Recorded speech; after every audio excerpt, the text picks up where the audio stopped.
আচ্ছা, এমন কিছু মানুষ তো আমাদের সবারই চোখে পড়ে, তাই না?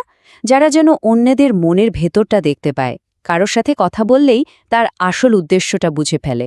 মনোবিজ্ঞান বলছে এদের মন আসলে সোশ্যালি ইন্টেলিজেন্ট। তো কি সেই লক্ষণগুলো যা তাদের এতটা আলাদা করে তোলে? চলুন এই দারুণ ব্যাপারটা নিয়ে আজ একটু গভীরে যাওয়া যাক। প্রশ্নটা দিয়েই শুরু করা যাক। কোনো কথা না বলে শুধু কাউকে দেখেই কি তার মনের অবস্থা বোঝা সম্ভব? তার আসল উদ্দেশ্যটা বুঝে ফেলা যায়? শুনতে একটু অবাক লাগলেও মনোবিজ্ঞানের উত্তর হলো হ্যাঁ, এটা একদমই সম্ভব। আর এই ক্ষমতার মধ্যেই লুকিয়ে আছে সোশ্যাল ইন্টেলিজেন্সের আসল রহস্য।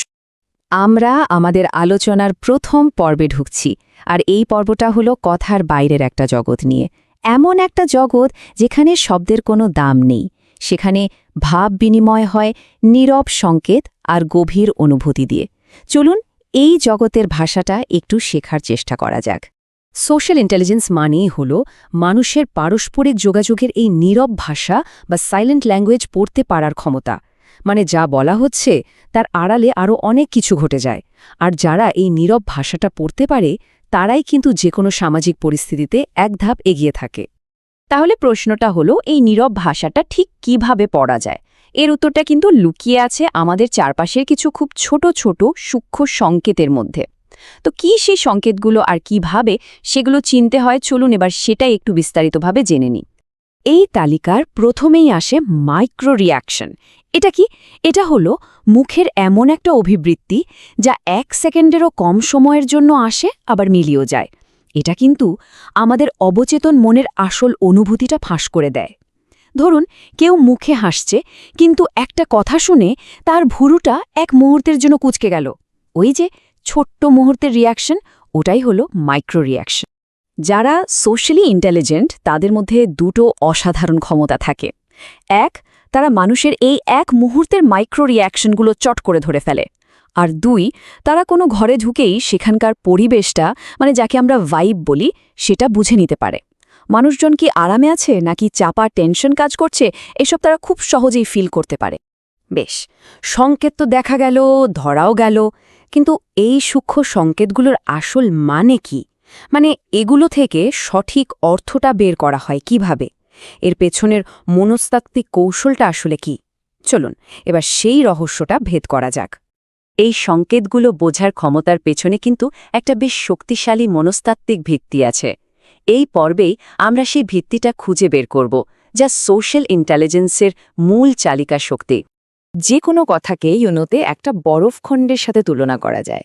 আমরা শুধু জলের উপরের অংশটা দেখি, মানে যে কথাগুলো বলা হচ্ছে, কিন্তু আসল উদ্দেশ্য, আসল অনুভূতি, সেটা তো জলের নিচে ডুবে থাকে।